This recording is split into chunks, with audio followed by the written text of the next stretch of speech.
Scheme চালাইতে চায় তাকে উপর দিয়ে পাইপ নিতে হবে।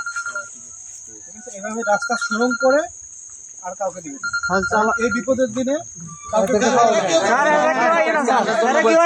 চালানোর সময় এবারে চালাইছে না, ওনাদেরকে বলছি যে উপর দিয়ে পাইপ নিয়ে চালান।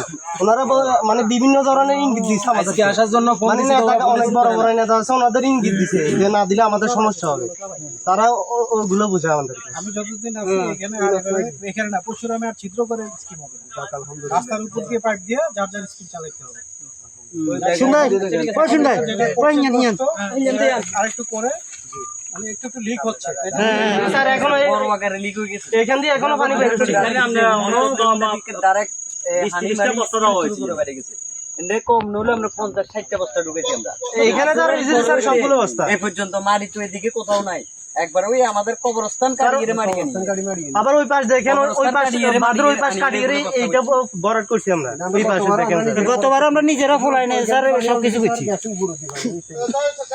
এর ভিতরে স্যার অন্তত পানি আছে বড় আর ইয়ে বস্তা করে বাস গাড়া এর বানছি। আচ্ছা, হানি বাইরের নিচে আছে হিন্দি। আচ্ছা, এই নলে পানি বাইরের নিচে একটু একটু লিক হবে।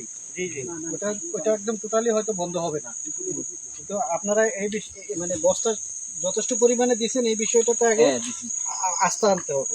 বস্তা দিয়ে একেবারে লিক কমপ্লিটলি বন্ধ হবে না, লিক থাকতো। বস্তার ফাঁকে ফাঁকে একটু একটু লিক হবে, একটু একটু যার, ওইটা নিয়ে টেনশন করবেন না। একটু একটু যার, একটু একটু যাবে।